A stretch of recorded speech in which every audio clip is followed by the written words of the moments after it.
If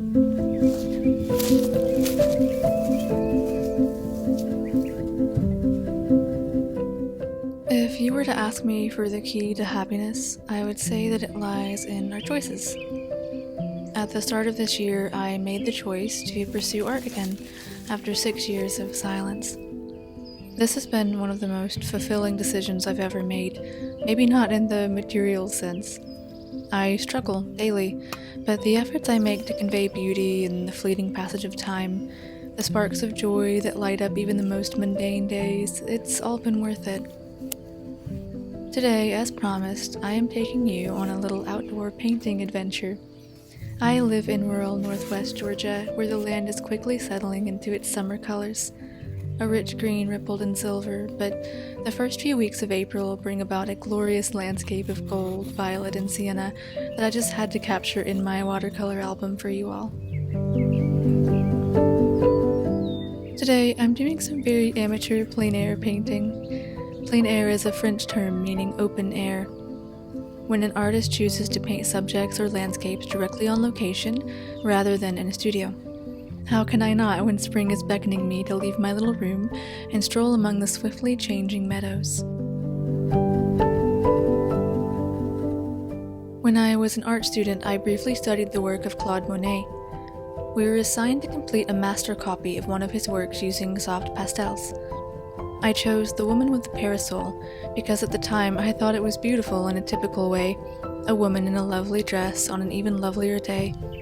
But now, 10 years later, I understand the work in a completely different way. The main focus of Impressionism was to capture fleeting moments, the changing quality of light using loose brushstrokes. Monet immortalized his wife on canvas using quick brushstrokes in a matter of hours, and nearly 130 years later, a young artist would copy his work in a metropolitan art university. As a young art student, I wanted to explore more exciting techniques, and maybe I've mellowed out in my 30s, but I can truly appreciate the movement now. In fact, you'll hear me speak often about the fleeting nature of life and beauty, finding meaning in something ephemeral and transient like a spring beauty blossom, wood sorrel, or a field pansy. In fact, this ridge I'm painting is one that I hike each year. The colors themselves are fleeting now. In fact, by the time you see this video, they've already settled into their more permanent summer hues of green flecked with silver, where they will eventually hollow out into a longer winter gray. So today, I am trying my best to capture the short-lived spring palette. I have come to love and celebrate the fleeting beauty of life. I try to, anyway. Even my time as an art student was nothing but a blink. I earned my BFA, a period of 4 years, yet it feels so brief, like looking back at someone else's life. But that's why I love crafting these videos. I'm able to, in a way, immortalize what is inspiring and beautiful, even if I can't quite capture it fully with my camera lens. I hope one day I can look back and be proud of what I'm trying to achieve now.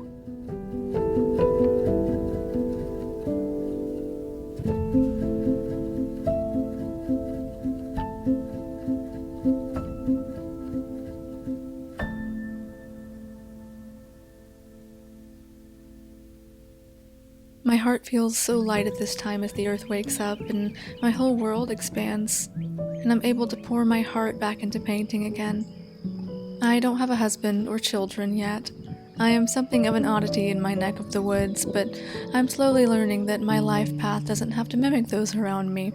We're all unique, and our goals, our needs, every step a brief impression in time. I am finding my footing, slowly, despite criticism and doubt. I wish I could say that pursuing my dreams as an artist is everything I imagined it would be, and certainly it is very lovely at times, but this path has been filled with many obstacles. I've butted heads with family, societal expectations. I've had to rewrite the story of my entire life in order to pursue this path. I know that, if need be, I could go work in a factory to support myself, but for now, I must struggle in a different way, and try. I need to follow my heart, despite losing the popular vote. One day when I'm old, I hope I can look back with pride at my youthful stubbornness, at my need to simply try to pursue my dreams, and who knows, perhaps my efforts now bolster a future not necessarily filled with creature comforts, but with knowledge.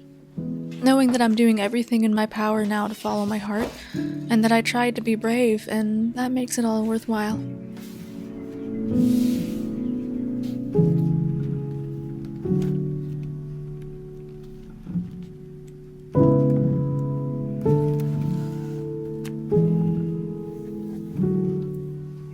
If you've been keeping up with my videos, you will recognize this blue book. It is my watercolor album where I've started recording nature notes from the start of this year. Of course, I love filming and finding anything that I can to experiment with, crafting potions and herbal remedies, but this watercolor project allows me to explore nature in a new way. Having this passion project to turn to has been a truly grounding experience that I am so grateful for. If you haven't guessed, I am inspired by the work of Edith Holden, another artist of an era long past. Her work stands out now, but it's funny. In 1906, at the time of her starting what we now cherish as the country diary of an Edwardian lady, it was actually quite a popular pastime among young ladies to keep a nature journal of sorts. Similarly, I don't share this work here in order to stand out, not in the way you might expect. And speaking of my aforementioned time as an art student, we were encouraged to stand out. I was constantly pitted against my peers, my work criticized and torn down, only to make me stronger for an industry that does not always value the heart of a matter. Perhaps I am naive. Perhaps I need to strive to stand out more, but I find comfort in the pages where I elevate the mundane subjects that any country girl is brushed by on a morning walk. Here, I capture the mundane and magnify it into something beautiful and whimsical and, to me, full of meaning. This has been a turbulent year so far, so why not start the passion project I've been dreaming of? Every country walk is filled with new ideas and subjects that I cannot wait to get home and paint in my little book. In this simple artistic pursuit, my days are filled with meaning, and I hope that this small glimpse I've shared with you makes your day just a little more magical. Have a lovely one, and I will talk to you very soon. Goodbye for now.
Hello everyone! I just wanted to pop in here at the end to wish everyone a very happy May Day, because if you're watching this video on the day I upload, then that would have just passed yesterday, along with the full moon, and what a beautiful and rare occurrence that is to have May Day fall in with the full moon, which is already a powerful time of culmination.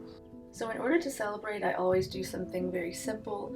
I went on a very impromptu walk through my neighborhood and just picked a lot of these wildflowers that are really considered weeds, like the oxeye daisy, the red clover, and some of the grasses as well. But they make a beautiful bouquet, so I'm thinking I might weave some of these into a crown, just for fun for the occasion, or I might add them to my willow wreath, which you will see me making in an upcoming video. There's always a dilemma: what should I do with my flowers? And more to the point, should I dry out the red clover for herbal experiments? I mean, there's so many options always, but anyway, it just feels really good to have something to celebrate, especially with, like I said in this video, life feeling so turbulent lately, but you'll hear me say often that I don't think a good life is necessarily lived in a manner of smooth sailing with this endless stream of happy days. I think that we just have to find meaning in the more difficult times as well. But beyond all of that, I found it important to stay mindful of my situation and just understand and celebrate how blessed I am. So that's what I'm going to do today. May Day is just a very happy time to celebrate love and life and friendship, so I might even be seeing my best friend later. But for now, I'm just going to work with the flowers, which is always going to bring a little bit of joy to my day and hopefully yours too. Today also felt like a very auspicious time to release more art prints into my Etsy shop. I realized that fantasy art isn't for everyone, though I do thank all of you who've been supporting me in that. So I've added some of my nature notes as prints for the shop, and that is something I plan to do continuously in the future. So yeah, I'm just really excited to continue making art and see where all of this takes me. Again, thank you all so much for your support on these videos, on the support of my Etsy shop opening, and just being here.